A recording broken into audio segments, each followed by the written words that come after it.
I've seen it in the last year. Every agency owner I know is now posting, right, every single day, and Yep. that's not a bad thing, but it might not be a good thing depending if it's serving you, right? Because we can add to the noise and we can post, but is it really serving us for the short, the mid, and long term goals that we might have? And are we really connecting with the right audience through that content? So I would be very cautious about doing that. Ryan, thanks for coming on, mate. How are you? I'm very well, Chris. How you doing? Yeah, I'm good, thank you. Surviving half term, as we just spoke about. We're nearly there. It's Friday. We're at the end. It's Friday, it's the last day, and we've got a weekend and then they go back. That's good.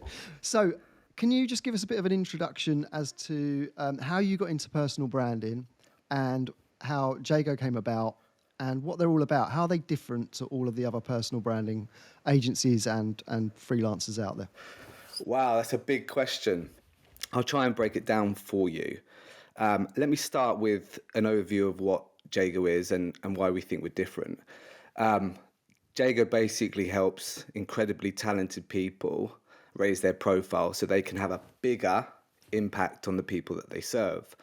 And our proposition really goes very deep on the strategy, which I think we'll come on to a little bit later on. But it's really infused with the foundation of using anthropology, which is an understanding of people and culture, i.e. knowing yourself more, as well as bringing consistency to your behavior with emotional intelligence. So that's us. We're one of the first agencies to become B Corp. We became certified 3 years ago. I think we're the only personal branding agency to be a certified B Corporation. So we are purpose-driven at heart. We're heartical people. And yeah, we want to be, backing people to have a positive impact on more people. How do we get into it? I have been reading the room from the get-go. I remember living on the council estate with my dad. My mum and dad split up. I went and lived with my dad on the council estate. But my dad actually sent me to a middle-class school. He cleaned the school for me to go there. That's where I met Steve, my business partner. And so I was exposed very early on, Chris, to people from different walks of life, understanding how, people would interact from different backgrounds and, different situations. And so, that time in my life, I was able to start observing, understanding how I had to, navigate and behave to get on well, with different people. So yeah, that served me well. So, just personal branding then, does that start at school, do you think? Honestly, like if we take away the word personal branding and think of it as reputation, which I think most of Yeah. us would agree that it is almost your reputation scaled. The branding part is actually scaling it, right? And putting yourself out there. But actually the personal part is around who you are and what you stand for and what people think about you consistently, right? So if you've got four mates and they all say the same thing about you, then you know that you're pretty consistent, right? And we've all had that one mate that is the guy that is the last to buy the drink at the bar. So he's got a personal brand, whether you like it or not, for being a tight ass, right? He's the guy you don't lend a tenner to. You don't lend a tenner, or people that are always moody in the workplace. Whether you like it or not, even at a young age, you've got a reputation. It might not be a reputation that you want, but you've certainly got one. And so I remember from a very young age to think about what people would think about me and, how that would play into, the success of that interaction with that particular person. And then when I got into business, it was very much a conscious thought process. It wasn't as deep as it is now, but I just remember thinking this. I never want to talk to someone and make them feel less positive after speaking to me. I always wanted to make them feel a little bit more positive after speaking to me because I was naturally a guy that had high energy and I was a positive person. I just remember that, like whether that was on the phone or sales or meeting a manager or meeting my colleagues, I just wouldn't want to bring people down. And so, yeah, I think you do have a reputation. And I think if you're conscious about that, then that starts at a very early age.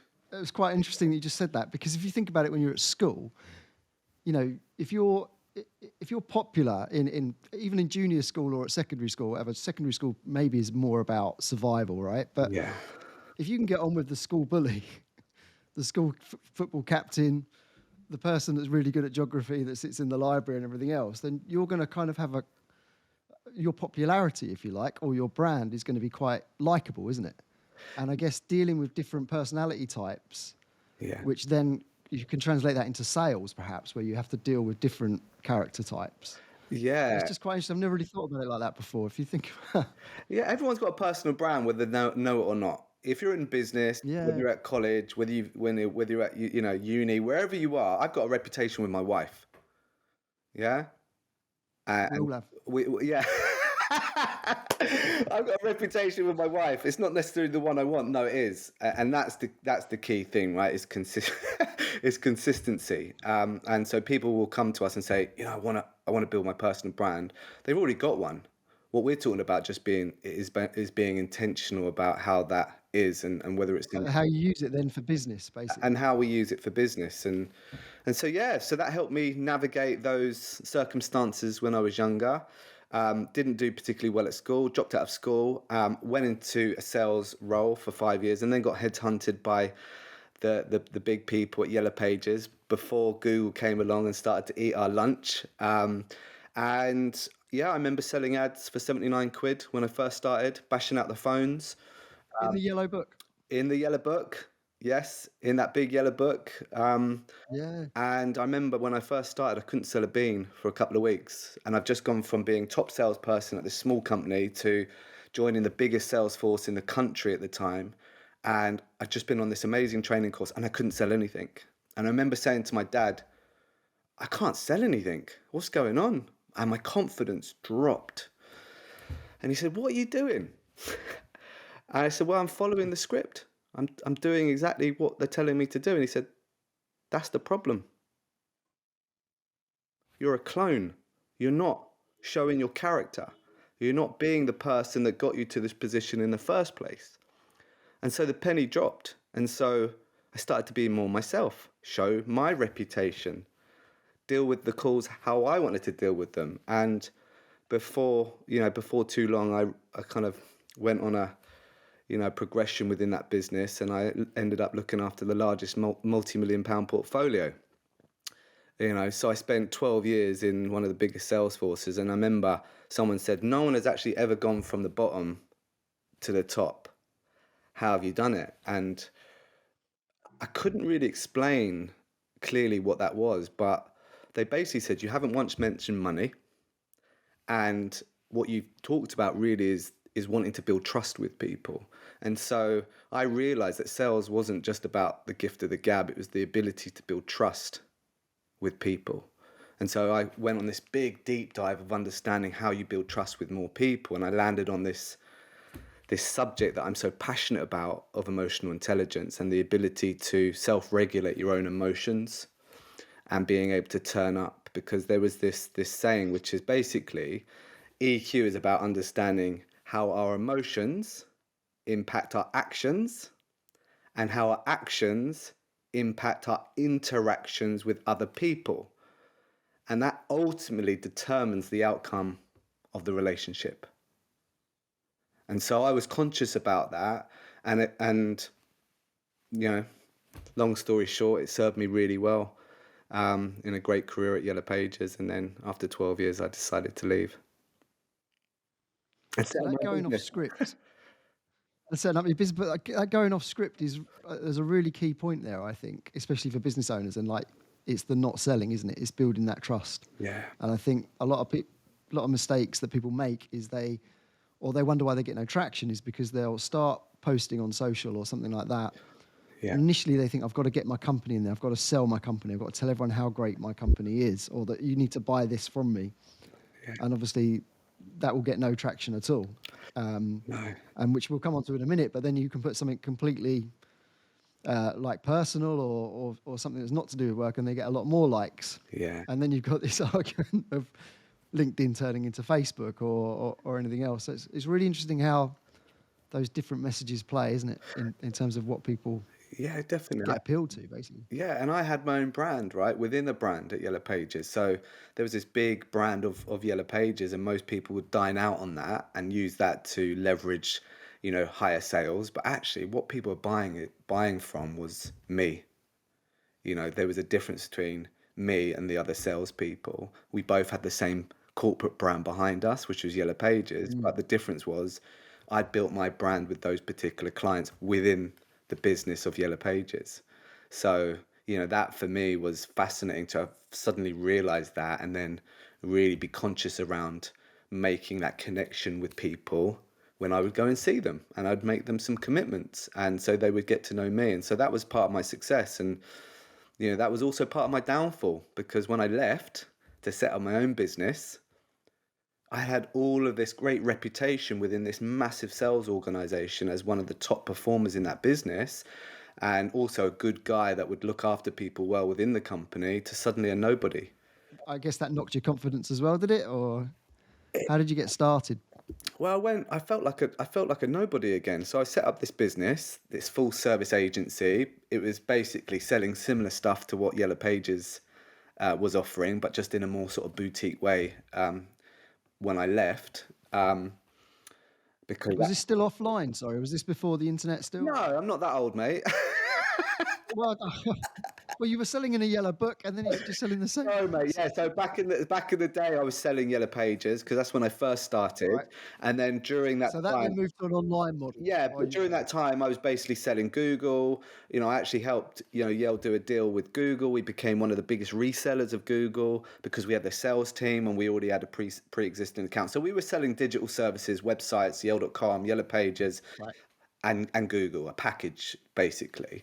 And so when I left, I wasn't obviously selling their branded products anymore, but I was selling, digital products as a full service marketing agency. And so I just felt like I could do it my way, which was going to be better than what they were doing. But yeah, so I set up an agency basically. I came into the agency world as a salesperson, if you like. I'd be labeled as Yep. as a salesperson, and that in itself gave me a bit of a complex, because one, I didn't know anyone now, and I went into this new agency world, which I thought they were all really, really technical, all really, really creative people. And I felt in the wilderness. I felt a bit lost. I didn't have any connections. I felt like people didn't really know my true value, because how would they? They didn't know who I was.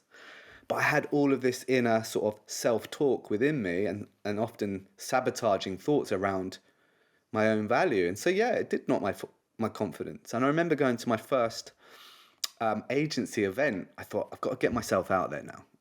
Where can I look? And it was an agency event that I went to, and I remember going there thinking, none of these people are going to like me. I'm sales. I come from a sales. Why did you think that? What, because you're It a was, it salesman? was an irrational thought, because I wasn't one of them, or I was a new person as a sales background coming into the agency world. The truth was, But they wouldn't know you had a sales background, though, would they? well, when I started to speak to them, probably. But the truth was, I Right. wasn't Okay. confident of my offer. I wasn't confident of my true value. I wasn't clear on what that was. I knew what it was in that particular role at Yellow Pages, but now what was I? Was I the leader of this agency? I'm offering all of these services, which I'm not sure I was particularly passionate about all of them. And I was a bit lost. So that knocked my confidence. And so I was judging myself. And the truth is, when you start judging yourself, you judge other people. Sure. And Yeah. so You start telling yourself a story in your own head. I was projecting my own judgments on them, thinking, yeah, I don't really connect with those people anyway. They're not my people, or they're not going to like me. But the ironic thing is this: I remember three of those people sitting at the table that I thought might not connect with me, and two of them are my biggest fans, brand ambassadors, mates, whatever you want to call. One of them. And so it's fascinating how your mind and your opinion can change within a short period of time, where people get to know the real me. The real me, because of the stories I've shared, because of what they've seen, because of the work that I've achieved, and some of the clients' results that they've seen, us help to achieve. They know who I really am and what my value is, and I'm able to connect with them on a much deeper level. and they know I'm a nice guy, right? It's not just all about what we do. It's actually showing some of my character. They know my true Yeah. character, and that's only happened because I put myself out there and built my personal brand. And so that for me is a big learning curve, which is to say, don't go lost within any business, and build all of your personal brand, because you might need to take that reputation with you. And so when we work with clients now, Chris, we also tell them that, your personal brand is great for where you are right now, but you might move on to something new. You might sell your business and go on to a new venture, or you might, want to change roles completely. But if you've got that established personal brand and a reputation that people trust and like, then the opportunities are going to come quicker and faster, and you're going to accelerate the opportunity to build trust with that audience because of that established personal brand that you've already got. I think what you just said there is really important, because you can take that with you. And actually, people look at that now.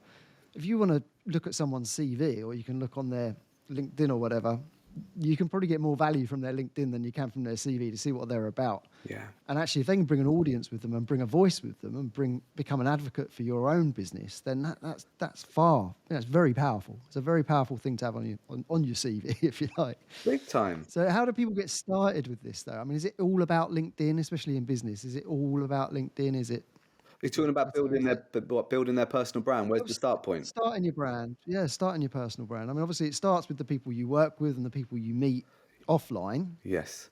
but then it's so important now. It's become its own industry, right? I mean, Yeah. you can literally build your business from having a following, Yeah. or building that network online. So where does it start? Is it always got to be on social, or do you think it starts before that? Um, we use the analogy of don't set sail in a half-built boat. I think lots of people are wanting to put themselves out there really, really quickly. Okay, there's a tendency to join the race. There's a lot of impatience. There's FOMO, isn't there? Right, fear of missing out. I've seen it in the last year. Every agency owner I know is now posting, right, every single day, and Yep. that's not a bad thing, but it might not be a good thing depending if it's serving you, right? Because we can add we can add to the noise and we can post, but is it really serving us for the short, the mid, and long term goals that we might have? And are we really connecting with the right audience through that content? So I would be very cautious about doing that. I do think you should test the water and put yourself out there, and have the courage to maybe go to a networking event. But we're all different. Some of us are introverted, some of us are in the middle, some of us are extroverted. And I think being aware of where we are, from a simplistic level on from that perspective is important, right? Because there'll be certain activities that are going to be easier to start with. Okay, an introvert might not want to go to a networking event because that might just be really too much for them, but they might want to just explore writing and put their content out there. But I'll give you an example with people that we work with, which are usually business leaders and entrepreneurs. The main reason why they come to us is two reasons from a top level: confidence or lack of clarity. They're either really like, I'm not confident to do this. I'm running this amazing business, but stepping over the line and putting myself out there just fills me with fear. Why? Because I'm scared of being judged. I think I'm scared of ruining the business's reputation. It's all going to fall down. We're not going to win those prospects. People ain't going to like what they see. Whatever it might be, all of the stuff that we all make up in our heads because of that big thing of fear. Or clarity. What am I going to talk about? I might run this amazing digital marketing agency, but I'm no longer the experts in my business. I'm no longer the expert in my business about those particular areas, but I run this specialist agency. So it's like, well, what part do I play now? Where's my role within this organization, and where's my role to the external, market? So, we go very deep on the strategy. We want to understand what people's real value is and what makes them tick the way they tick, because that's the special stuff. That's the stuff that's going to make them really credible and really believable. So we go on a deep dive. We do some introspection, look at their life, look at how it's shaped them up until that point. That catalyzes some incredible stories, but it also gives the client a lot of clarity on what they're made of. What they're really made of. It's the truth, not on what you should be or you should copy this person, but actually who they are, because everyone in my eyes, is the best at something that no one else is, because they're Yeah, unique. definitely. No one is better than anyone else at being themselves, right? So we have to give them the confidence to be able to do that. And so that process is around introspection. We do some assessments around the commercial value, because if you don't know your commercial value, how are you going to attract the right people, and do great work? And so then we synthesize that information. We also use emotional intelligence to bring consistency to their behavior, because it's not just about being one thing online and then something very different offline.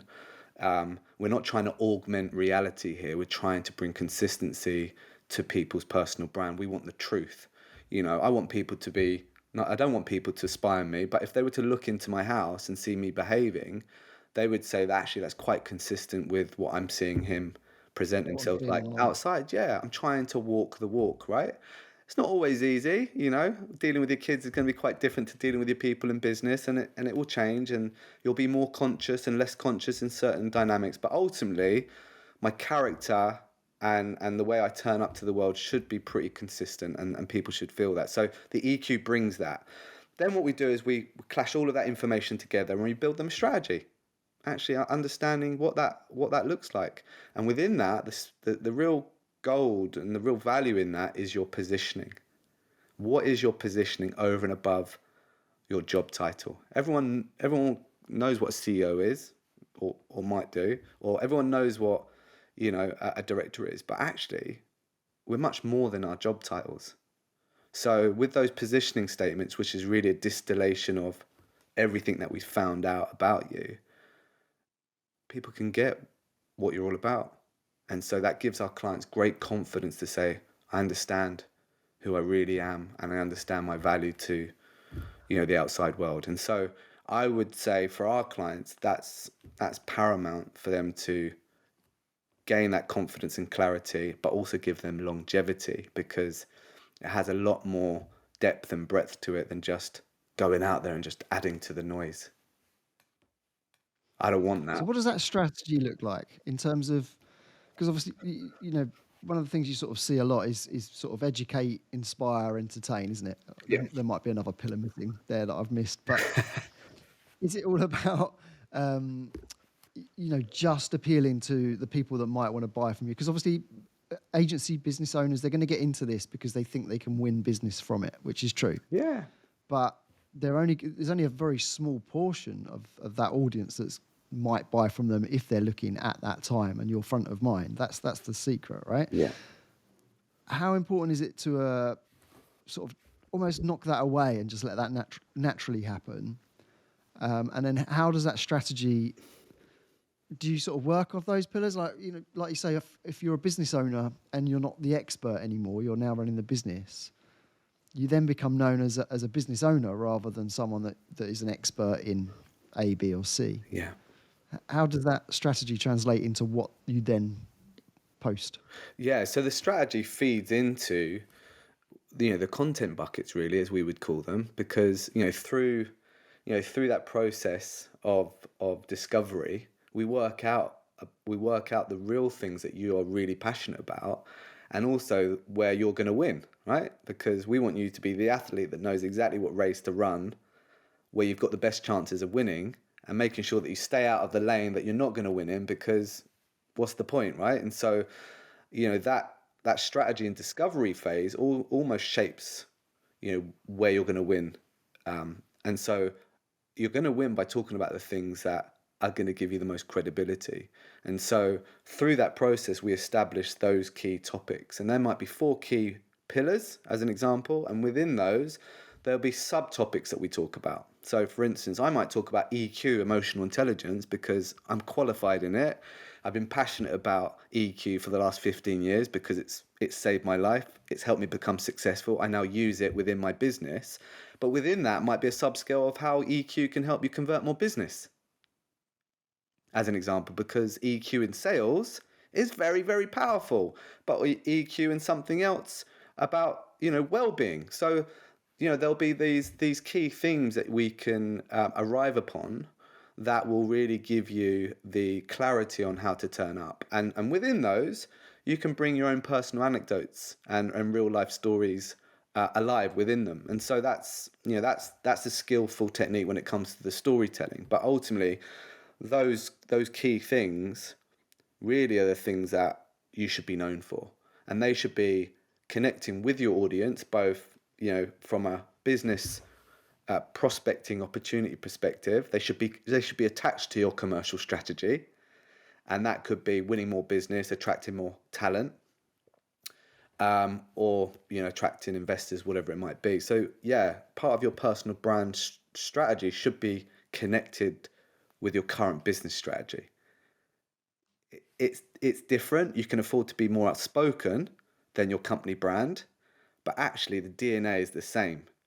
And you need to, your responsibility for Honcho is to raise the profile so you grow and you serve more customers, right? And so part of your responsibility is going to be new biz. You might not be doing the actual sales, but actually getting conversations, getting people attracted to your business is going to come through you. So your content needs to represent that, and it needs to be intentional about attracting the right type of people for Honcho. So, being a spotlight for your business is critical. And how much sort of personal life should people bring into that then? So, obviously, if you run an agency or a business, you can talk about what's going on in your business every day, but let's face it, there's a lot of people working from home now, and the office is not the lively place that it used to be. And you're only going to win so many awards, or you're only going to do so many exhibitions. So, I guess that is one bucket, right, of what's going on in your business. Yeah. But that bucket has probably got a bit smaller over the last few years, and that makes it harder. So then I guess the other bucket is your expertise itself in what you offer. Yeah. And then you'll see that, there's got to be an element of that surely in what you're putting out there. Yeah. But that's not what's going to get the most traction. But then what we were talking about earlier is like you bring your personal life into that, and generally people see a lot more traction from that online. Yeah. And then how do you feel then about people getting really personal? Because like sometimes you see people using their kids or whatever, or a sick relative, or here's a homeless guy. Look, I've just given this homeless guy a sandwich. Someone get a picture of me quick because this will make a great post. And then I'll get hundreds of likes. And then it turns it into quite a seedy, Yeah. cringy thing then, doesn't it? What's the importance of staying away from that? And what are your thoughts on mixing a bit of personal life into it? Because I think it's important, isn't it, for people to get to know you? But what's the line? Oh, that is a great question and very relevant. I think the line is going to be very different for many different people, right? But if we think about what we're playing for by doing this activity, whether it's going to a speaking gig or LinkedIn, we're playing for trust. Okay, Yeah. so giving the homeless guy 50 quid might get loads of likes from certain groups of people, but I think most sensible entrepreneurs that might have the money to spend with that particular person will see through that. I think it feels really contrived. So I think it's the way you do certain things rather than it being personal. But ultimately, what we're working with is business leaders, okay, leaders that want to build trust with their audience. And so, going for something that generates cheap likes, is not the answer. You might get lots of traction, but it feels very contrived. And actually, I think that can harm your reputation and create distrust. And so there is a danger to being, a cheap paparazzi, right? Trying to get the cheap shot. Well, it's a trap, isn't it? It's a You trap. fall If in the someone's trap. starting their personal brand, starting that journey, they're going to start posting about their business, get literally tumbleweed, and then one day they might post something about, I don't know, the crimes here. I've laid a load of people off, and he gets thousands of likes, and he's everywhere, and he's like, "Wow, this is the source. This is what I've got to do." Or, Yeah. you know, it's such a dangerous It, thing for me, and it's becoming more and more it's dangerous. apparent online. It's dangerous, right? But for me, it's what would I be prepared to share with someone at the pub when I first meet them? I will Yeah, I will tell the story about Grace if they ask about my business. So for the viewers, Grace is my daughter, and she had a significant near death experience when she was born. Anyway, I've documented this story. but that shaped my business. So that's really part of my own journey within the company, and it gives some of the context and why behind why I do personal branding and why I changed my whole business around at that particular time. So I never put it out there for a sob story. I never want people to feel sorry for me, although I have had that, and that really it upset me because that wasn't the intention, but people naturally do. So Yeah. there is a danger of that. Whatever you do, even if you put a positive angle on your content, if it's something that they don't understand fully, then you're in danger of them going, oh, I feel a bit sorry. And that isn't my intent. So I've certainly learned through my own sharing of personal content to be very, very careful of how I present that information because, I am an optimist. I have suffered. Other people have suffered as well. But I don't want to make it about that. What I want to make it about is how our life experiences can shape us for the better. So that's the line for me. And so, I don't think it needs to be all personal. I think you should interject some of your content with some personal stories, but make sure it feels honest and truthful and authentic, and it doesn't just feel like you're on a mission to get the cheap likes. Heard the word fluffpreneur last week, and it feels like, Fluffpreneur. yeah, there feels like there's a lot of fluffpreneurs out there just creating smoke and creating these stories that aren't really that, authentic or don't have a lot of substance to it. So I think, if you want to play the long game, stay true to who you are, be consistent with that, and don't follow the algorithm and what the likes are telling you, because Mm. that can be short-lived and actually it can be detrimental to your reputation in the long term. But like in terms of that, and I put something out about me doing a house extension, and that pops up in conversation. Sometimes these things are really good conversation starters actually, and people want to know that little bit behind you. But at the same time, like you just said about your daughter Grace, and I've got my son Brooklyn who's disabled, and that's something I live with. I live a life at home that no one probably has any idea of what I have to go through every single day. Yeah. And I could easily use that as a springboard of, oh, feel sorry for me, like you say, the sympathy thing, or the get the likes, but Yeah. that's private for me. I'll occasionally touch on it, but I don't want to put that out there every single day. Yeah. I think you do your thing. I think you do what feels right to you. You know your own mind and you know your own heart, right? And so there'll be certain things that are best kept behind the scenes, right? Mm. And you might want to tell those stories to people that you meet and you connect with on a deeper level, like your friends. But one of the great things is about sharing some of that stuff is you do get to connect with incredible people. And so for me personally, I've met amazing people that have been through similar situations. And so Same. we've Yeah, taken same. that conversation offline. Offline. I've supported, I've got involved with, initiatives like Eddie, you might have heard of with Scott Jackson. That all came from sharing stories and connecting on that personal level. But we took that offline and we went deeper on that and got to know each other more. So I think sharing a bit of it can really open up incredible relationships, and that's Yeah, one of the definitely. wonderful things about building your personal brand. But yeah, like you, I've got so many other stories that I could use that would get probably more likes than anything else I've ever put out there, but I don't, because some of that might be related to my family or parents, and actually some of that's their story. It's not just my story. But my personal story with Grace and also Rory, my first son, who's sick. I don't choose to tell that story that much about Rory.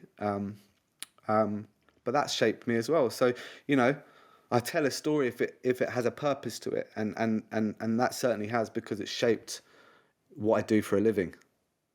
Yeah, yeah. But I don't need Well, to, same. I I mean, it's don't the need whole to keep reason I telling went it. self-employed.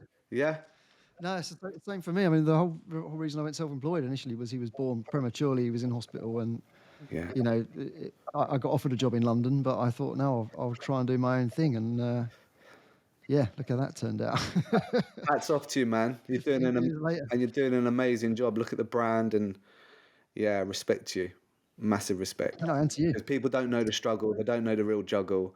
I've Well, I think that's the thing. It's the line, isn't it? It's like, that's what I'm saying. It'd be very easy to use that all the time, Yeah. and I mean, put that out and get a lot more. But is it really going to serve you in the long run? It will build some relationships, but Yeah. throwing that in your face all the time is Yeah. feels like a bit of a cheap It's shot balance, sometimes, isn't doesn't it? it? Balance.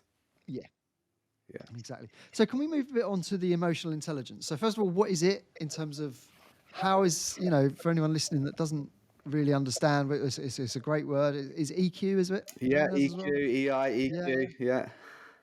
Yeah. What does that test sound like? Because we had Jay Cowell on in season one, and she said about working with you guys, and it's helped her define what her purpose is in her business. Right, she Okay. wants to make the happiest performance agency in the UK, Right. and she got that from she was telling me from that test. So what is this test, and how does it work? So, yeah, emotional intelligence is the ability to understand your own and other people's emotions and label those emotions appropriately and then make decisions upon them. The particular framework that we use, Chris, measures 5 key composite areas. And within those, you've got 15 subscales. So I won't go into all of them, but I'll give you a couple of examples of what some of the subscales might be. One of them might be, Yeah, really simply, how self-aware are you? How self-aware are you understanding how you're feeling? Believe it or not, out of most people who think they're self-aware, only 10 to 15% actually are. So I'll repeat that. For the people that think they're self-aware, only 10 to 15% of them actually are after we assess them. And that's a Harvard report that's wow. been published. And so, yeah, so self-awareness is one of the subscales. Empathy could be another. Optimism is another. Flexibility, self-regard, how you feel about yourself. So we measure the whole spectrum of emotions, which gives us this overall score. And so what we do is we look at that and understand, where the scores lie, and are some of those scores pulling back above the average? And are those some of those scores way over the average? Because obviously, if you've got low scoring in some areas, it's going to impact you. So, for instance, if you've got low self-regard, we know that you're going to feel like you lack confidence. You don't feel particularly great about yourself. Your self-esteem is probably going to be quite low. And believe me, many people are fantastic at masking how they feel about themselves. Mm. But we spot that in the assessment. It's not just about having high emotional intelligence either, because there is a cost to everything. So if you've got really high self-awareness, you might have a tendency to overthink. So that's me, by the way. I've got really high self-awareness, but I will overthink everything at night, which could stop me from having a good night's sleep and therefore impact how I feel the next day. Someone, this is a client that we actually had really high flexibility. So very good at being flexible in his business and being open to change. But that flexibility cost that business because he put his friend in an MD position, because he went, yeah, okay, I'll give you a chance. Really flexible, but actually that particular person might have not been the right person for that role, being too flexible. So there's always a cost to everything. Yeah. So what we're trying to do is bring more balance and harmony to one's results, and we're trying to enhance their consciousness around their own emotional intelligence and go on a journey of discovery and self-reflection by understanding what it means to them to say, okay, I find myself, I'm way too empathetic, so I'm taking everyone's problems on my shoulders. So it's great that you've got high empathy, but not at the cost of taking everyone's problems on your shoulders, which is bringing you down. So again, it's finding that balance. And we find when people tune into it and take it on board and become more conscious, they're more effective. They're more effective leaders. They're more effective in their personal lives. Their well-being goes up, and they're certainly more consistent with healthy behavior in everyday life. So I guess that first, I don't want to call it a touch point, but basically, so they start working with you guys. They go on that discovery, that journey, which, like you say, is probably quite life changing to a lot of people. They discover who they really are and what their emotional intelligence is. How do they then translate that into what their personal brand becomes and what they sort of publish online or what they talk about in podcasts or on stage, etc. How do you use that information and translate that into the strategy of growing their brand online or just their personal brand in general? Yeah, so all of these insights, all of these rich conversations that we have with them, they're all discovery touch points. Okay, so we're understanding, just like, again, like an athlete, if we're working with an athlete for a period of time, say an 8-week training camp, we understand what type of character they are. We understand what attributes they have. We understand, where they're gonna, win really. And so, we understand what we're dealing with because we go so deep on that process of introspection, discovery, assessments, feedback session, honest conversations, really deep, personal, honest conversations. And our job is to gather all that insight together and draw out the meaning of it and synthesize it together and then feed it into the strategic intent, which is to say, okay, we know all of this about you. This is the sport you need to play. And this is the race you need to run. And so we then know that they've got the best possible chance of having long-term success because of that work that we've done in the training camp.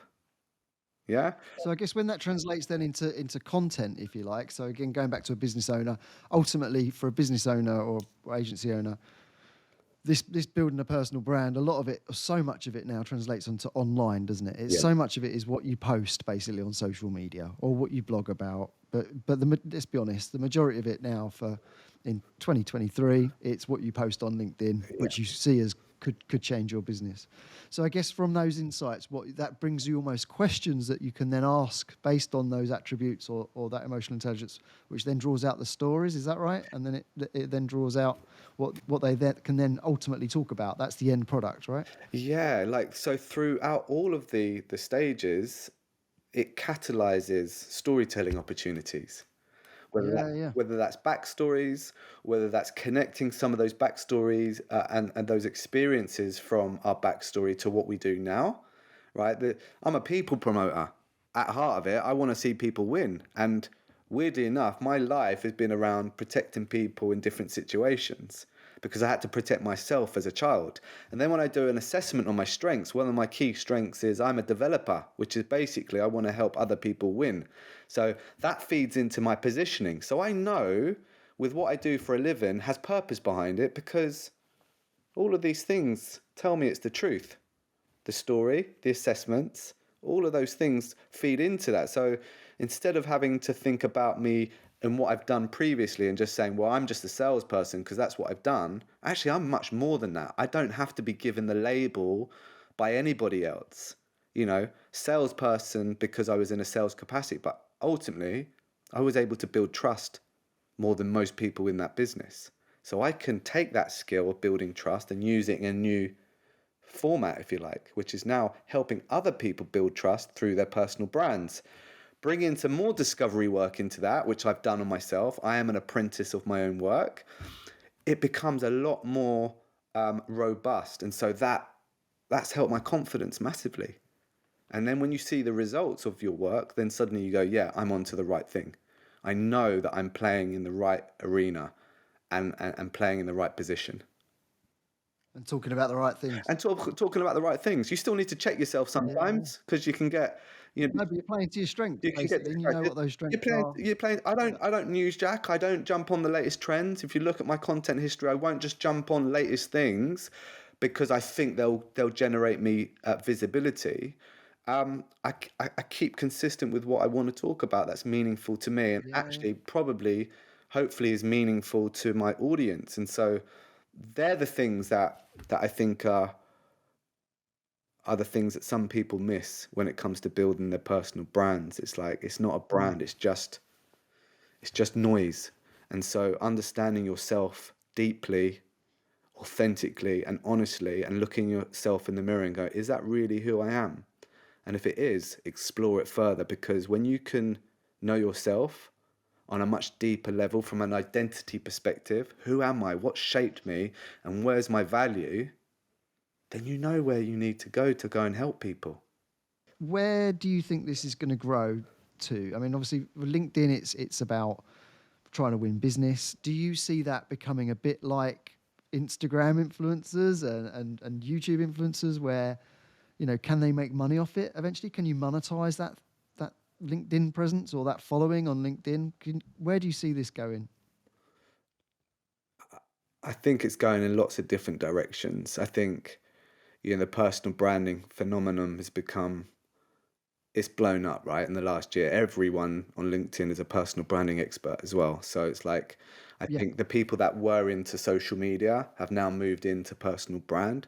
I believe some of that should be labeled social media for people, not personal brand, because I Well, I think was going to say, because their qualifications sometimes are that they can get you a lot of likes, brilliant. and that's because they know how to craft a social media post, not because they know how to build a personal brand, right?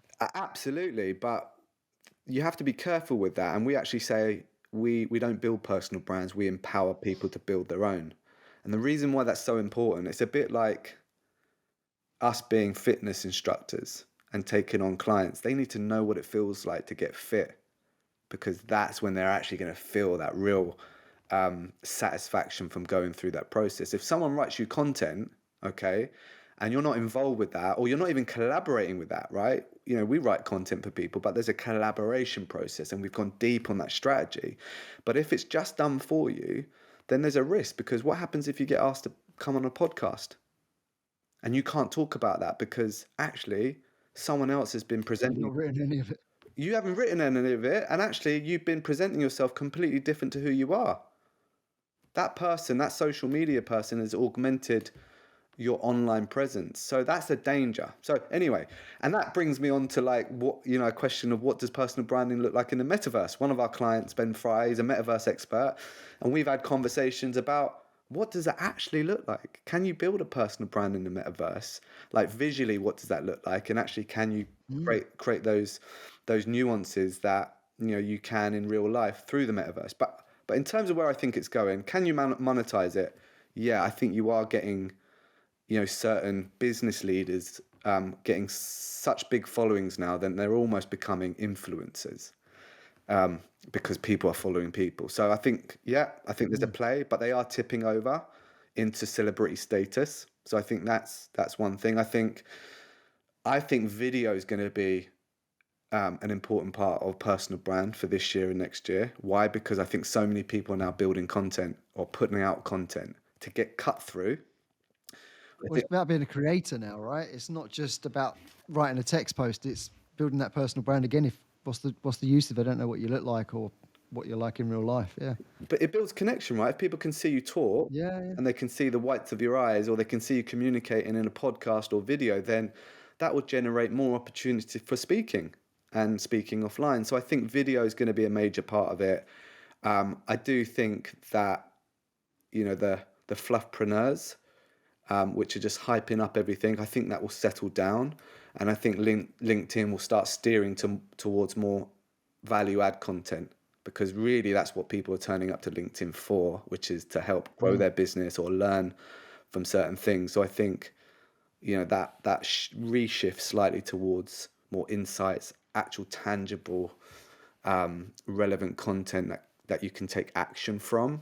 I think that will happen. But yeah, I think people will always buy from people, especially in service-based businesses. We're selling the skills of our people. I also think organizations will invest more in their people to build their personal brands. So, we're doing workshops for agencies now where they're taking, more junior people through the personal branding program, but on a lighter level, to give them the confidence to put themselves out there. So, employee advocacy, there's an argument to say if you've got more numbers representing the business, then you've got more opportunity to scale your reach and influence. So I think that's an exciting piece, and also just building your personal brand within your business. Even if you don't want to put yourself out there, we're talking to people now about personal branding just to bring people together more within an organization. So Mm. getting to know each other more. We go into agencies and they're 50 or 60 people, and it's fascinating to realize how little they know about people's backstories.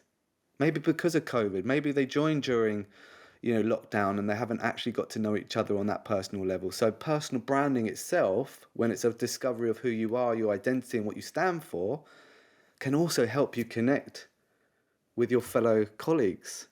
So I think that's really exciting. So yeah, I think there's lots of things going on. I think video is going to be one of those things. I think more relevant, insightful content, and I think personal branding, that awareness of who you are and what value you can bring, I think can be used to also galvanize organizations together, and build a stronger culture. That's excellent. Cool. So where can people find out more about you? How can they connect with you? They, LinkedIn, hopefully. yeah, LinkedIn, Ryan O'Keefe. You type in Ryan O'Keefe, Jago, you'll find me. Or you can go to our website, which is wearejago.com. Brilliant. Thank you very much for coming on today, mate. Welcome. Great talking to you as always. Thank you for having me, my friend. It's been a real privilege. Thank you. You've been listening to Confessions of an Agency Owner with me, Chris Ailey. You can connect with me on LinkedIn, subscribe to my newsletter, and find out more about my agency at honchosearch.com. And don't forget to hit the subscribe button. Until next time.